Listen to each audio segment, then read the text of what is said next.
일어서서 주님을 마음 다해 예배하시겠습니다.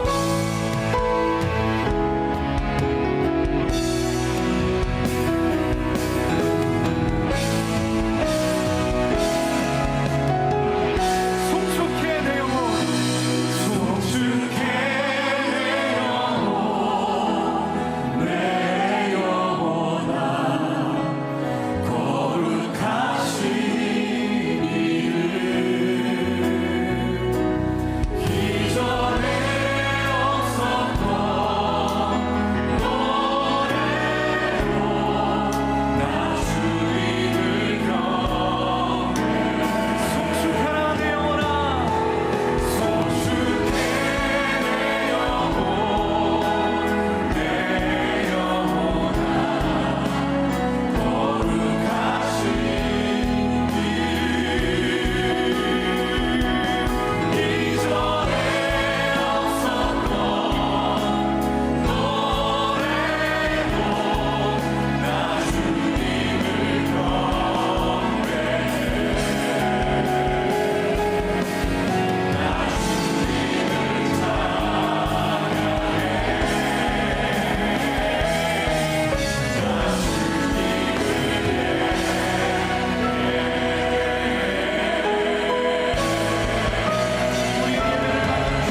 우리에게 주시는 하나님의 말씀은 요한복음 14장 15절입니다. 요한복음 14장 15절입니다. 너희가 나를 사랑하면 나의 계명을 지키리라.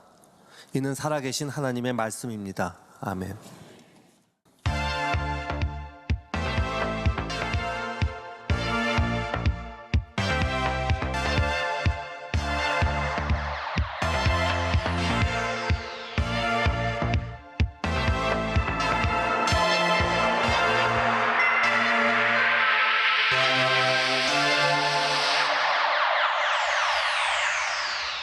자, 오늘 시리즈 11번째 말씀입니다. 이제 한 주를 남겨놓고 있습니다. 오늘 말씀의 제목은 최고의 복음에 반응하기라는 제목입니다. 복음에 반응한다. 이걸 기억하시고 토요일 예배를 마치고 새가족들과 제가 이렇게 함께 식사를 하는데 어떤 분이 이런 얘기를 하더라고요. 목사님, 설교가 너무 어려워요. 사실은 제가 설교를 하면서도 중간에 너무 어렵지 않나요? 이렇게 물어봤는데 아니나 다를까 새가족이 너무 어려워요. 그래서 제가 막 근심이 됐어요. 이거 어떡하지? 그분이 이런 얘기를 해요. 목사님, 설교가 어려워서 어려운 게 아니라 생각할 게 많아서 어려워요. 그렇게 이야기를 하더라고요. 벌써 막 궁금해지죠? 어려우면 얼마나 어려울까? 무엇을 생각해야 될까? 네, 궁금증을 가지고 사실은 조금 어려워요. 그러나 우리들이 한 번쯤 이런 복음에 반응한다는 것이 무엇인지를 생각하면 좋을 것 같습니다. 자, 오늘 말씀이 너희가 나를 사랑하면, 자, 사랑한다면 어떤 일들이 일어날까? 사랑에는 분명히 반응이 있는 거죠. 그런 이야기가 있더라고요. 어떤 부부가 약간 다툼을 가졌던 모양이에요. 다툼으로 인해서 서로 말을 하지 않게 됐어요. 여러분들도 부부싸움 하자마자 막 조잘조잘해요? 말 잘 안 하죠? 이 부부도 이제 말을 안 하고 이렇게 잠자리에 들게 됐는데 남편이 그 다음날 아침에 일찍 출근을 해야 되는 상황이었어요. 그래서 아내에게 쪽지를 남겨놨어요. 여보, 내일 7시에 깨워주세요. 그리고 쪽지를 남겼는데 아침에 일어나 보니까 8시가 넘은 거예요. 막 화가 났어요. 그래서 화가 나서 뒤를 딱 돌아보니까 거기에 쪽지가 하나 있는 거예요. 여보, 7시예요. 일어나세요. 그리고 쪽지가 있는 거예요. 사실 부부싸움이라고 하는 게 심각한 문제라기보다는 때로는 자존심 싸움일 때도 있고 사실은 이기려고 하니까 싸움이 될 때가 많이 있어요. 싸움을 하고 나면 하루 종일 생활이 조금 불편해지기도 합니다. 혹시 여러분들은 부부싸움하고 나서 신난다 이렇게 하루 살아가는 사람 혹시 있으세요? 우리들의 감정이 그 부부싸움으로 인해 어려워지는 경우가 있는 거죠. 오늘 저는 말씀을 그렇게 이해합니다. 너희가 나를 사랑하면 우리가 복음에 반응해야 되는 것, 복음을 살아가야 되는 것, 성경에는 하나님과 우리들 사이의 관계를 부부 관계로 묘사하는 것들이 많이 있잖아요. 우리가 하나님과 사랑의 관계에 있을 때 우리들이 복음에 반응하는 것은 어렵지 않습니다. 그런데 하나님과의 사랑, 주님을 사랑하지 않으면 우리들이 복음에 반응하고 살아가는 것이 힘이 듭니다. 아니, 반응하지 않아요. 그래서 오늘 여러분들이 말씀을 들으면서 스스로 여러분들에게 좀 도전이 되었으면 좋겠다. 나는 이 복음에 반응하며 살아가고 있는가? 어느 날부터인가 복음이 내 삶에 무감각해졌다면 내 속에 이 사랑이 식어졌구나 라는 것도 우리들이 알아야 될 것 같아요. 제가 설교를 준비하면서 보았던 이야기가 하나 있습니다. 어떤 젊은 두 여성이 차가 망가져서 이제 길거리에서 이제 차를 세우고 있어요. 여러분 미국 영화에 보면 이렇게 사람들이 길거리에서 차를 세우는 걸 보잖아요. 근데 그때 그 메릴랜드에서 목회하는 링컨이라고 하는 목사님이 그 길을 지나가고 있었어요. 여인들이 이렇게 손을 흔들고 있는데 고민이 생긴 거예요. 차를 세워야 되나 말아야 되나. 그런데 1시간 안에 교회에 가서 설교를 해야 되는 상황이에요. 그냥 가야 되는 이유가 분명한 거죠. 그럼에도 불구하고 이렇게 브레이크를 밟고 쓰려고 하다가 또 생각이 나는 게 뭐였냐면 이곳에서 얼마 전에 차를 세웠던 사람들이 강도로 변했던 그런 사고가 있었어. 그러니까 떠나가야 될 이유가 분명했어요. 그래서 이제 떠나가고 백미러로 그 여자들이 다른 차를 세우는 모습이 보여집니다. 책에는 그렇게 글이 되어 있더라고요. 그날 그의 설교는 실패작이었다. 그는 꼭 필요한 것이 결여되어 있음을 느꼈던 것이다. 그러나 그는 한 가지 교훈을 얻었다. 복음을 따라 사는 것이 복음을 전파하는 것보다 더 중요하다는 사실이었다. 여기에 대해서 여러 가지 이야기를 할 수도 있을 것 같아요. 근데 정말 중요한 게 있어요. 오늘 우리들에게 중요한 것은 복음을 말하는 것보다 복음을 사는 거예요. 복음에 대해 반응하는 거죠. 지난주에 제가 이제 평창에서 이렇게 한 주간 지났어요. 너무 시원했어요. 아침 저녁으로는 쌀쌀해서 긴 옷을 입었어요. 야, 우린 더웠는데 막 지금 그러고 있는 거죠. 근데 거기에 제가 한 식당에 찾아가게 되었는데 그 식당은 제가 1년 전쯤에 갔던 식당이었어요. 1년 전쯤에 제가 그 식당에 갔을 때 서빙하던 한 필리핀 여인이 있었는데 그 표정이 너무 어두웠어요. 이제 서빙을 이렇게 하는 그 사람이 왜 이렇게 어두운지 이렇게 묻게 되었는데 그 필리핀 여인이 그런 얘기를 했어요. 사실은 20년 전에 한국에 시집을 왔는데 시집을 오자마자 남편이 아프기 시작했고 20년 동안 남편 병수발을 들면서 지금 식당에서 일을 하면서 살고 있노라고. 그리고 중간에 또 남편을 돌보러 가야 되고 그리고 허리, 손 모든 게 아파서 찌푸리고 있는 그런 여인이었어요. 제가 이런저런 이야기를 하다가 나올 때 팁이라고 하기에는 좀 많은 액수의 돈을 제가 그 여인에게 줬어요. 그리고 이렇게 얘기했어요. 이 돈을 가지고 남편하고 좀 편안한 시간을 가졌으면 좋겠다. 1년이 지나서 제가 그 식당에 다시 갔고 그 한 주간 동안 그 식당을 3번을 갔어요. 3번을 간 이유는 갈 때마다 제가 그 여인을 좀 돕고 싶은 마음이 있었어요.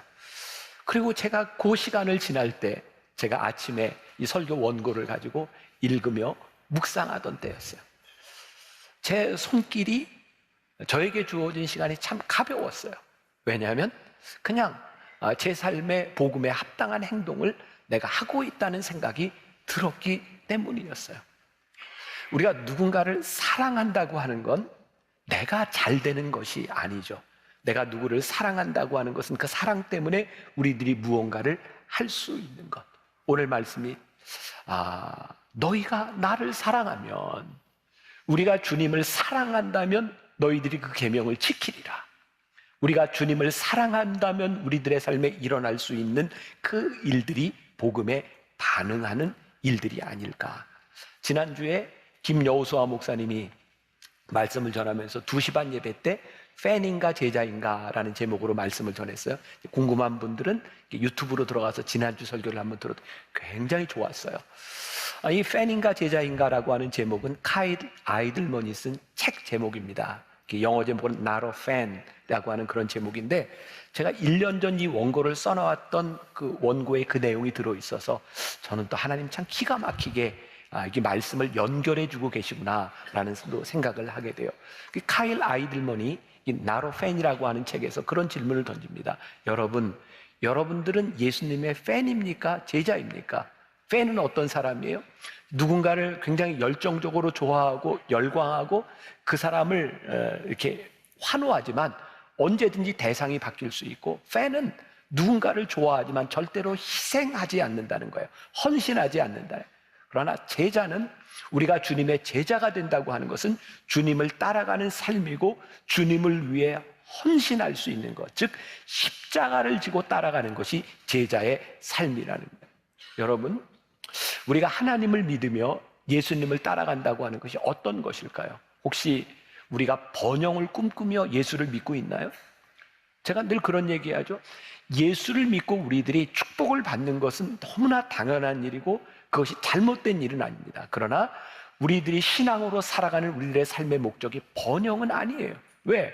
예수님께서 제자들을 부르실 때 명백하게 얘기하셨어요. 누가복음 9장 23절에 보니까 우리 같이 한번 읽어볼까요? 또 무리에게 이르시되 아무든지 나를 따라오려거든 자기를 부인하고 날마다 제 십자가를 지고 나를 따를 것이니라. 누가 말씀하셨어요? 예수님이. 그러니까 우리들이 예수를 믿는데, 하나님을 믿는데, 하나님의 말씀대로 살아가겠다고 이 자리에 나와 있는데 우리들이 십자가를 지고 자기를 부인하는 것을 가르치지 않는다면 이건 복음에 반응하지 않는. 왜? 예수님께서 직접 그렇게 말씀하셨기 때문에.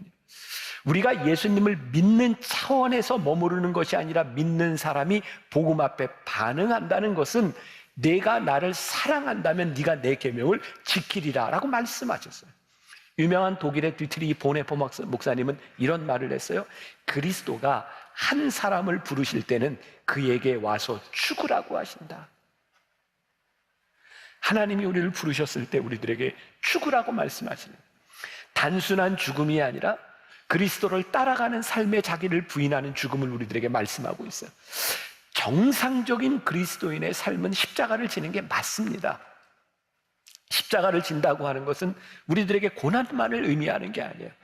우리들 앞에 주어진 가벼운 십자가이든 때로는 무겁고 힘겨운 십자가이든 우리들 앞에 주어진 그 십자가를 치라는 거예요. 그게 정상적인 그리스도인의 삶을 살아가는 거예요. 분명한 것은 십자가를 진다는 것은 결코 쉬운 일이 아니라는 거예요. 어쩌면 우리들의 삶의 고통을 예견하는 일일 수도 있다는 거예요. 그러나 우리가 그리스도의 제자로 불리움을 받았다면 십자가를 지고 따르는 것이 마땅하다라고 말씀하고 있어요. 사도 바울은 주님을 만난 후에 그의 삶 가운데서 어떻게 주님을 따르는 삶을 살아갈까 고민하고 편지를 써서 교인들에게 권면했죠. 디모데 후서 2장 4절부터 6절까지 말씀, 제가 조금 설명을 할 테니까 같이 좀 읽어봅시다. 4절부터 6절. 자, 다 같이 시작. 병사로 복무하는 자는 자기 생활에 얽매이는 자가 하나도 없나니 이는 병사로 모집한 자를 기쁘게 하려 함이라. 경기하는 자가 법대로 경기하지 아니하면 승리자의 관을 얻지 못할 것이며 수고하는 농부가 곡식을 먼저 받는 것이 마땅하니라. 여기에 세 가지를 들어서 얘기를 하고 있어요. 하나는 병사로 모집된 사람이 제자라는 거예요. 또 하나는 경기하는 사람이 제자라는 거예요. 또 하나는 수고하는 농부가 제자라는 거예요. 이게 어떤 의미일까? 우리가 병사로 모집이 되었다는 것은 우리들을 모집한 이에 합당한 삶을 살아가는 것이다. 병사, 남자들은 이제 군대를 갔다 왔으니까 지금 와 닿을 것 같아요. 군대에서 훈련을 받을 때 또 전쟁을 준비하면서 우리는 군장이라는 걸 가지고 있어요. 군장을 꾸린다 이렇게 말을 하죠. 전쟁에 필요한 필수품들을 꾸립니다. 근데 그게 좀 무겁기는 하지만 감당하지 못할 정도는 아닙니다. 근데 그것보다 더 무거운 걸 가진다면, 장비를 더 많이 가진다면 오히려 그것 때문에 전쟁을 수행할 수 없을지 몰라요. 사도 바울이 이야기하는 겁니다. 여러분들이 병사로 모집이 되었다고 하는 것은 어떤 의미일까요? 병사들은 안정된 집에서 자는 것이 아니라 천박에 자면서 언제든지 전쟁에 나갈 준비를 하는 사람입니다. 제가 지난주에 평창에 있었다는 얘기를 했는데 몇 분과 함께 이렇게 차를 타고 운전을 하고 가는데 운전을 하는 분이 참 얌전히 운전을 하더라고요. 고속도로를. 제 마음에 안 들어요. 그래서 그냥 참 얌전히 운전을 하시네요. 그러다가 이제 얘기를 하다 보니까 저는 굉장히 스피드를 좋아하는 사람이에요. 제가 여기서 공개적으로 얘기하면 문제가 될 수 있기 때문에 얘기는 안 하지만 그냥 제 꿈이 제 어떻게 보면 버킷 리스트 중에 하나가 독일의 아우토반에 가서 스포츠카를 하나 빌려가지고 한 250km로 빵 달려보는 게 꿈이에요. 근데 그냥 꿈일 것 같아요. 이게 현실성이 별로 없어요. 제가 스피드를 굉장히 좋아하는데 요즘도 제가 이제 운전을 제가 할 때가 되면 저 스스로 이렇게 깜짝깜짝 놀라. 내가 왜 이렇게 스피드를 내지? 그래서 이제 조심하려고는 하는데 옆에 있는 분들이 그런 얘기를 하는 거. 나는 나이 들어서 이제 스피드를 안 내. 이제 뭐 이렇게 한 100km, 110km 이상은 안 해. 근데 옆에 있던 분 하나가 그런 얘기를 하는 거예요. 그거 지킬 게 많아서 그래. 보니까 지킬 게 많으면 스피드를 안 내는 모양이에요. 근데 아직 저는 지킬 게 없어도 스피드를 마구 내고 있는 것 같아요. 가만히 그런 생각이 들더라고요. 언제부터인가 우리들에게 많은 것이 주어져 있으면 우리들이 모험적인 인생을 살지 못하는구나. 뭐 조금 이게 다른 차원의 이야기일지 모르지만 제 삶을 바라보면서 제가 목회자로 살아가면서 내가 그리스도의 병사로 살아가는데 우리들이 너무나 많은 것을 가지고 그것을 지키려고 우리들에게 주어진 일을 감당하지 못한다면 우리는 제자로서의 삶을 올바로 살고 있는 것이 아니죠. 우리들이 가지고 있는 것 때문에 복음에 반응하지 못한다면 우리들이 올바른 인생을 살아가고 있지 못함이 분명한 거죠. 가끔 신문을 통해서, 매스컴을 통해서 운동선수들이나 연예인들의 병역 기피 이런 이야기들을 들어요. 왜 병역을 기피할까요? 단순히 힘들어서라고 이야기할 수도 있겠지만 그 시간 동안 잊혀지는 게 무서운 거예요. 또 내가 가지고 있는 기술들이 썩어서 못 쓰게 될까봐 두려운 거예요. 병역 기피를 하는 거예요. 근데 우리는 병역 기피를 한 사람들을 용기 있는 사람이라고, 올바른 사람이라고 이야기하지 않습니다. 혹시 여러분들 머릿속에 떠오르는 영화 배우 중에 해병대 출신 현빈, 누구요? 현빈이 해병대 출신이에요. 또 훈련소 조교로 나왔던 그 영화 배우가 하나 있어요. 천정명. 누구라고요? 천정명. 또 영화 배우 연예인 중에 그 특수부대, 공수부대를 나온 이승기, 막 이런 친구들이 있어요. 사실 그 친구들을 보면서 우리들이 훌륭하다라고 생각하죠. 왜? 그들에게 주어진 의무를 다했기 때문인 거예요. 전 그런 생각이 들거든요. 하나님께서 우리를 대한민국에 태어나게 하신 이유는 대한민국 사람으로서 우리들의 살아가야 될 의무를 주셨다. 하나님께서 여러분들 한 가정의 가장으로 세워주신 것은 그 가정에서 의무를 다하도록 하나님이 여러분들을 세워주신 것이다. 저는 제 삶의 자랑거리가 있어요. 저희 아버지가 육군 장교였어요. 제가 육군 장교였어요. 우리 아들이 공군 장교였어요. 3대가 장교. 야, 멋지지 않아요? 우리 아버지가 목사님이었어요. 제가 목사예요. 우리 아들이 목사. 3대가 목사. 와, 뭐 남의 일이니까 뭐 이렇게. 근데 제가 자랑스러운 이유는 뭘까요? 나에게 주어진 일을 최선을 다해 감당했다는 거예요. 우리가 제자로서 십자가를 지고 살아간다는 것은 우리들 앞에 주어진 일에 대하여 내가 책임지고 반응한다는 거예요. 그리스도인의 삶을 살아간다는 것, 하나님이 우리를 부르신 그 자리에서 우리들이 어떻게 살아가는가. 또 오늘 사도 바울은 운동선수로 비유를 하고 있어요. 운동선수, 사도 바울은 운동선수들은 법대로 경기를 한대요. 그래서 법대로가 뭐예요? 정정당당하게. 근데 이 어떤 것이 정정당당하냐? 하나님이 우리를 부르신 그 법이 뭐냐면, 너희가 나를 사랑하면 하나님이 우리를, 아니 내가 주님을 사랑합니다라고 하는 이 법 안에서 우리들이 움직이고 행동하고 반응하는 거예요. 사도 바울이요, 부활하신 주님을 만나고 난 이후에 그에게 자유함이 찾아왔어요. 야, 내가 율법에 얽매이지 아니하고 그리스도로 인하여 나는 죄에서부터 자유함을 얻었다. 그래서 사도 바울은 자유의 복음을 이야기하거든요. 그런데 고린도전서 6장 12절에서 유명한 말씀을 하죠. 모든 것이 내게 가하나 다 유익한 것은 아니요. 나에게 자유함을 주셨으나, 내가 모든 것을 할 수 있으나 내가 주님을 사랑하면 할 수 있는 그 법이 내 안에 들어오는 거예요. 여러분, 우리가 복음에 반응하고 예수를 믿는다고 하는 게 뭐라고요? 주님을 사랑하기 때문에 우리들 안에 법이 세워지는 거예요. 근데 중요한 것이 있어요. 이 법은 우리들에게 율법으로 규율로 주신 게 아니에요. 우리들의 삶의 기준으로 주셨어요. 내가 주님을 사랑한다면 이 법을 따라 살아라 라는 거예요. 제가 지난주에 우리 교회 이제 동행 장로님들하고 모였어요. 우리 교회에 좀 독특한 모임이 있어요. 동행 장로님들은 어떤 분들이냐면, 다른 교회에서 신앙생활을 하고 장로님들이 된 분인데 여러 가지 이유로 인해서 우리 교회에 오시게 된 분들이에요. 거기에는 어떤 이사라고 하는 그런 요인도 있고 여러 가지 개인적인 사정도 있지만 교회에서 좀 힘겨운 시간들을 지나온 분들도 있어요. 제가 그분들하고 이렇게 이야기를 하면서 참 고맙다.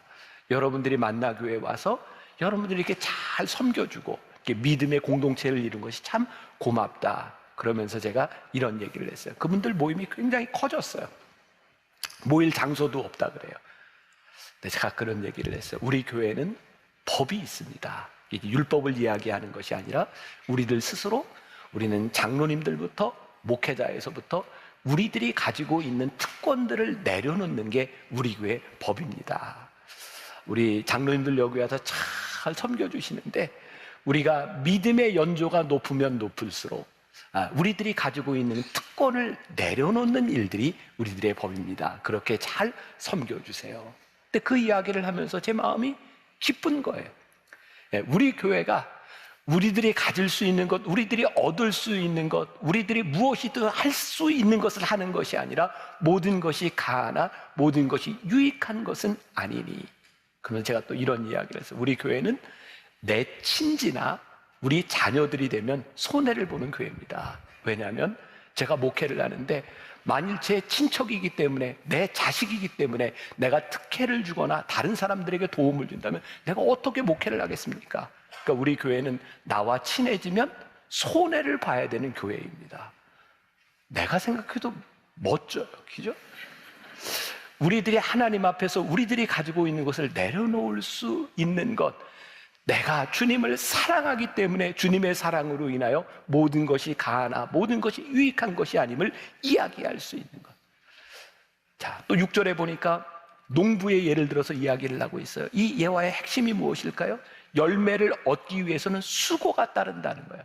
근데 참 흥미로운 게, 농부들이 열매를 얻는 그 수고가 따른다고 하는 것은 분명한데, 농부들이 수고한 대로 열매를 거두는 것은 아니에요. 때때로 천재지변에 의해서 우리들이 예측할 수 없는 일들에 대하여 모든 것들을 다 잃어버릴 수도 있어요. 그런데 성경 전도서 4절에 보니까 아주 재미있는 표현이 있는데, 풍세를 살펴보는 자는 파종하지 못할 것이요 구름만 바라보는 자는 거두지 못하리라. 만일 우리들이 자연재해나 환경을 바라보면서 이건 내가 어떡하지라고 걱정을 한다면 우리들이 아무것도 할 수 없다는 거예요. 중요한 것이 있어요. 복음을 살아간다고 하는 것은 우리들이 농부의 마음으로 심는 거예요. 우리들이 거둘 수 있어요. 거둠에 대한 축복이 있어요. 거둠에 대한 기쁨이 있어요. 그러나 거두지 못할 수도 있어요. 우리들이 씨를 뿌리는 것은 우리들이 하나님을 바라보며 그분을 바라보며 우리들 씨를 뿌리며 우리가 뿌린 것을 맡기는 거예요. 이것이 제자의 삶, 그리스도를 살아가는 삶의 모습이에요. 참 멋지다는 생각이 들지 않아요? 우리들이 그리스도를 바라보며 내가 그분을 사랑하기 때문에 내가 씨를 뿌리는 인생을 살아가는 거예요.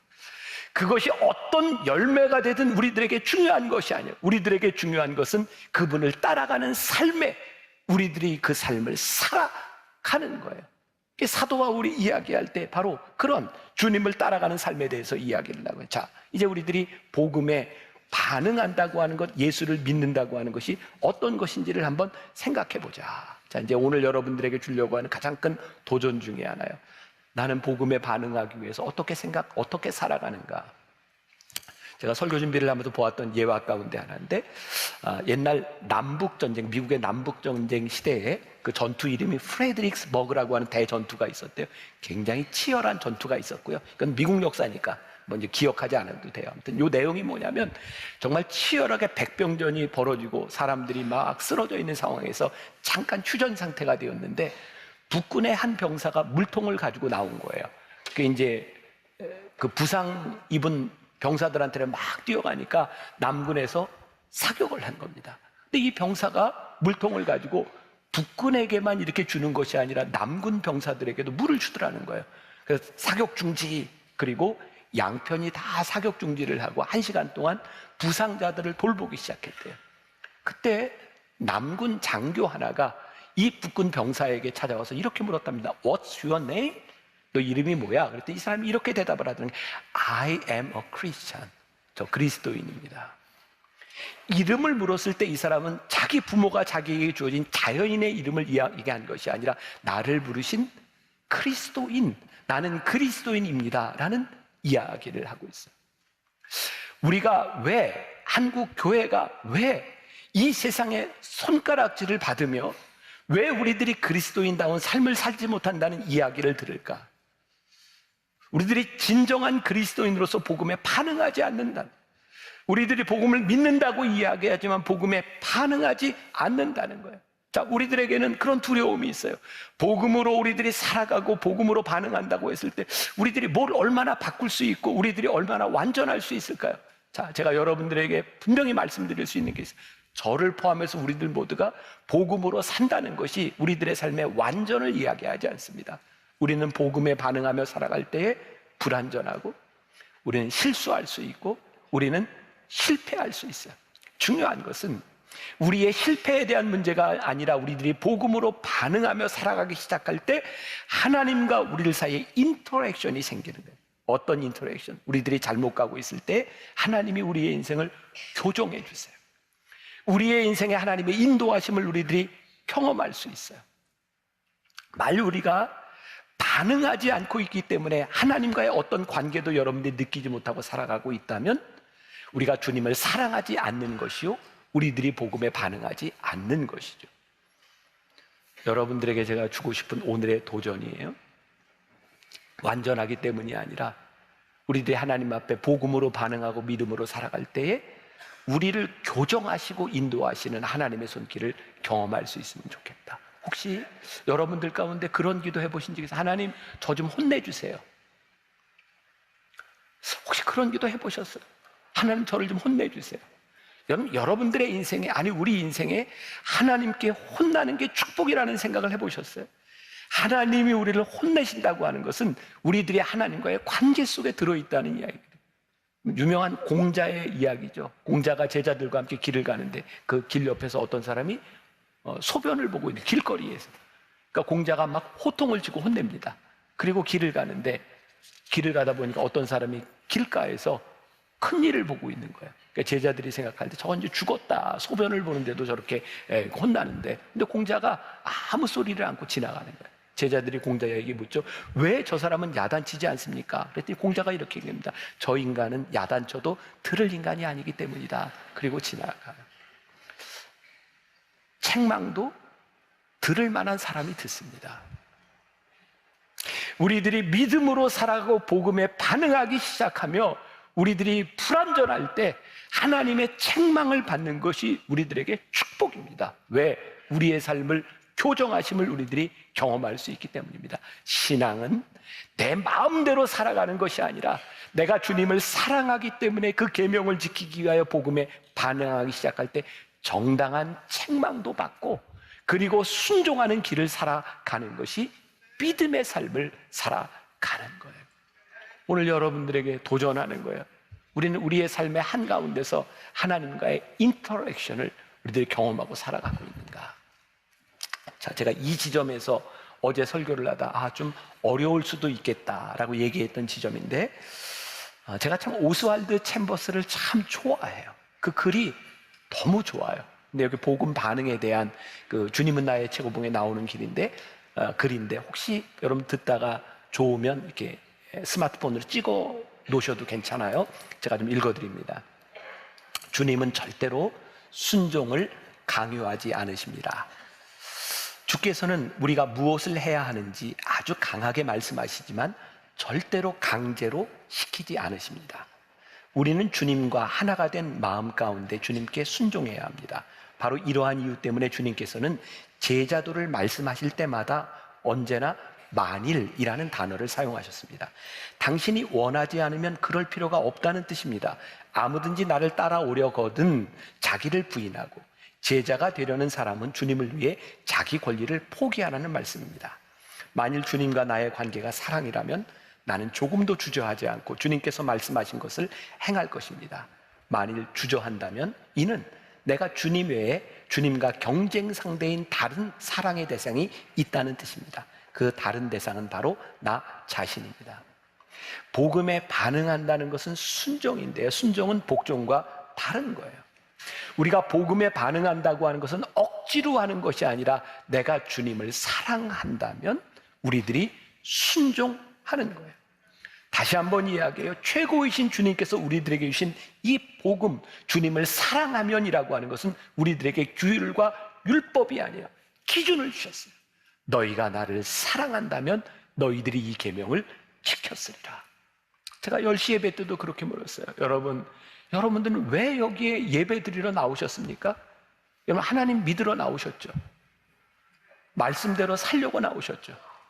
너희들이 나를 사랑한다면, 너희들이 나를 사랑하면 이 계명을 지켰으리라.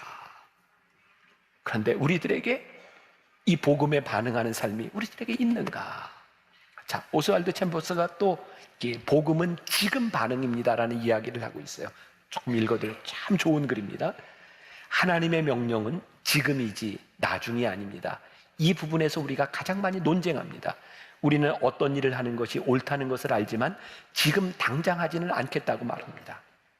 그래서 지금 하지 않으려고 여러 핑계를 찾기 위해 애씁니다. 하나님께서 보여주시는 정상에 오르는 것은 나중에도 할 수 있는 일이 아닙니다. 지금 당장 해야 합니다. 희생은 현실 속에서 드려지기 전에 나의 의지 안에서 먼저 드려지는 것입니다. 아브라함이 희생을 선택한 것이 아닙니다. 하나님이 희생을 요구하셨습니다. 이해가 되실까요? 아브라함이 희생을 선택하신 것이 아니라 하나님이 희생을 요구하셨어요. 희생은 우리가 선택하는 것이 아닙니다. 자, 하나님을 위해 스스로 선택한 희생 제사를 언제나 경계하십시오. 띄워주세요. 중요해요.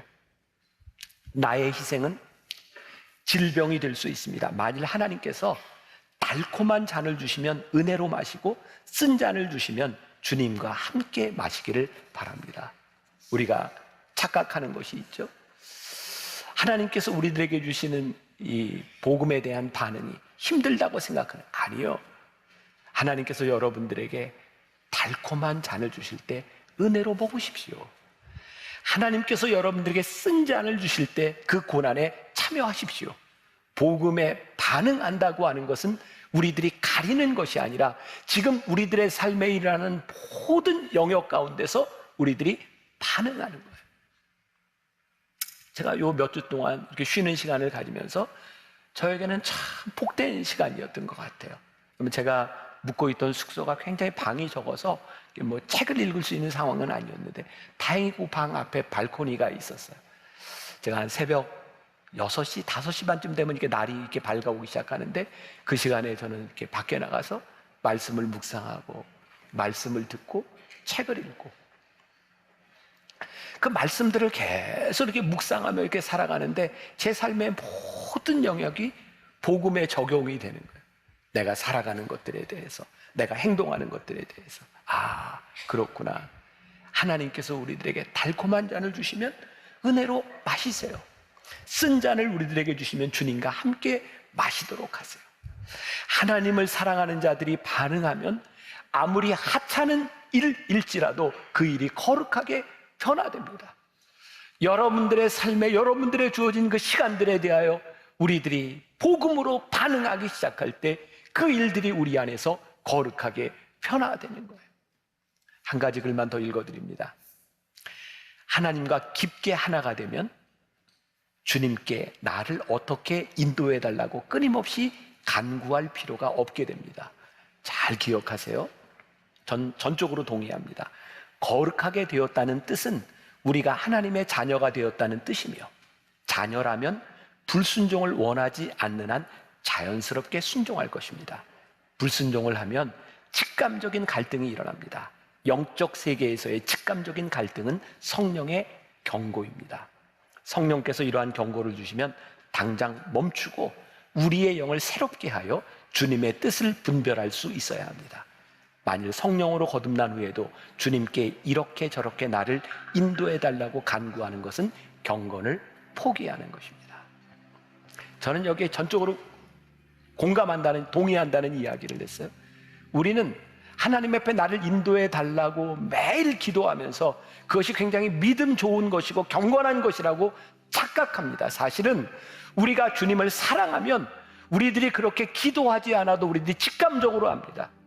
하나님의 뜻이 무엇인지, 하나님이 우리들에게 말씀하시는 것이 무엇인지, 그리고 우리가 복음에 반응하지 못하고 인간의 욕망을 따라 우리들이 죄를 지을 때 우리를 불편하게 하는 것들을 우리들이 압니다. 이게 직감적 반응인 거예요. 근데 우리들이 그거 무시하고 살아가려고 하는 거죠. 제가 왜 여기에 공감한다고 이야기를 하는가? 저는 제가 은혜를 받고 깨달았거든요. 제가 은혜를 받기 전에 저에게는 기도 제목이 있었어요. 여러분들이 가지고 있는 것처럼. 근데 은혜를 받고 나서 깨닫게 된 게 뭐예요? 하나님은 내 기도대로 일하시는 분이 아니라 하나님의 인도하심으로 나를 이끌어 가신다는 고백을 하게 돼요. 그때부터 제가 이렇게 기도하기 시작해요. 하나님, 제가 하나님의 뜻에 순종할 수 있는 용기를 저에게 주세요. 하나님, 저에게 용기를 주세요.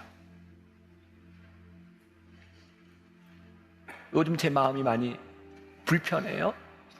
한국교회 이곳저곳에서 교회들, 목회자들에 대한 문제들이 이렇게 생기는 거예요. 아, 나는 왜 이렇게 오지랖이 넓을까? 왜 괜히 남의 교회 일들을 가지고 내가 잠을 자지 못할까? 사실은 제가 한 2주 가까이 거의 잠을 잘 못했어요. 너무 마음이 힘들고, 아, 이거 어떡하지?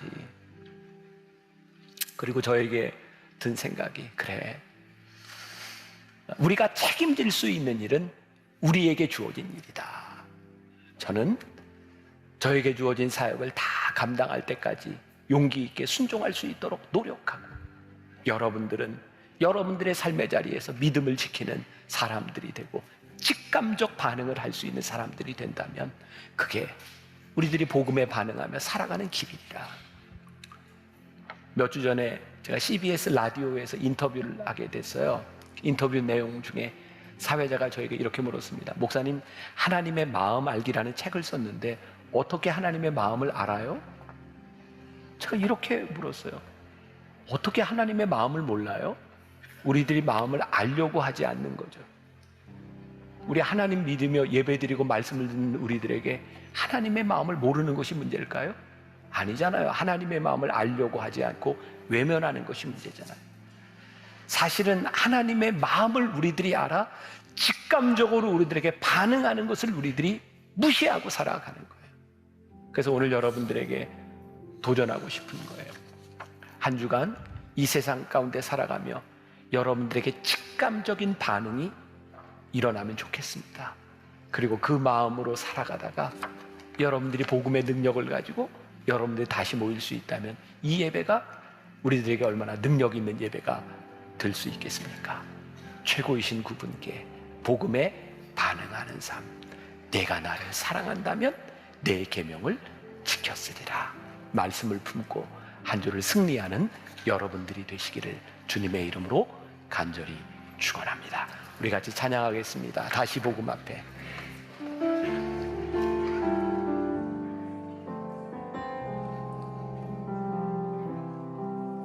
많은 이들 말하고 많은 이들 노래는 하지만 정작 가지 않는 길, 두려운 생각보다 많이 힘들고 험한 길보단 그저 말로만 가려기에 점점 멀어져만 가네. 내게 생명 주었던 우리가 말로만 할 때가 많이 있었습니다. 우리가 믿는다고 하나님 우리 안에 역사하셔서 우리 가운데 항상 직감적으로 깨달으시고 우리를 분별하게 하는 하나님, 우리의 마음에 말씀하신 하나님 내 영혼선에 아버지 하나님 복음 앞에 서는 사람들을 만나게 하시고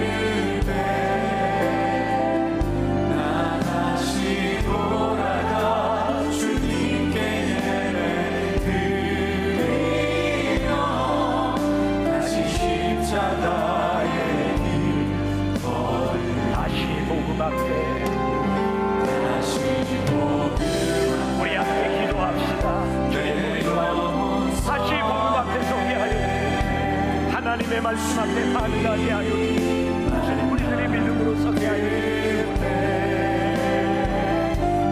다시 돌아가 주님께 예배드리며 다시 십자가의 길 다시 복음 앞에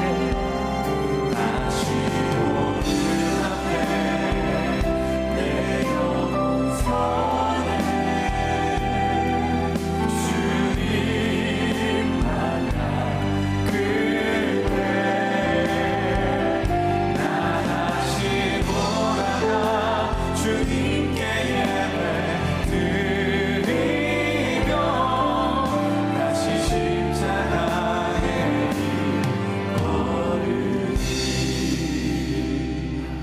주님의 제자로 살아가는 것, 복음에 반응하는 것, 우리들에게 주어진 십자가를 지는 것이 맞습니다. 하나님께서 우리들에게 달콤한 잔을 주시면 은혜로 마시게 하시고, 우리들에게 쓴 잔을 주실 때 주님과 함께 마시는 사람들, 우리들의 삶에 주어진 모든 순간순간마다 복음에 반응하는, 아니 반응하려고 노력하는 사람들이 되게 하여 주옵소서. 주님, 우리가 부족합니다. 많이 실수합니다. 우리의 실수 가운데 우리를 교정하시는 하나님의 은혜를 경험하기를 소원합니다. 우리를 인도하시는 하나님의 은혜를 경험케 하여 주옵소서. 그래, 내가 그리스도인이다. 내가 주님의 제자다. 주님 앞에 부끄러움 없이 살아갈 수 있는 우리 귀한 믿음의 성도들 되게 하여 주옵소서. 지금은 우리 주 예수 그리스도의 은혜와 하나님 아버지의 무한하신 사랑과 성령의 인도하심이 최고이신 주님께 복음에 반응하며 살아가겠습니다. 다짐하며 나가는 당신의 사랑하는 모든 백성들 위해 지금부터 영원까지 함께 하시기를 간절히 축원하옵나이다. 아멘. 지금은 선교 헌금 시간입니다. 이 예배를 통해 삶 가운데 은혜와 회복이 충만하시길 간절히 기도합니다.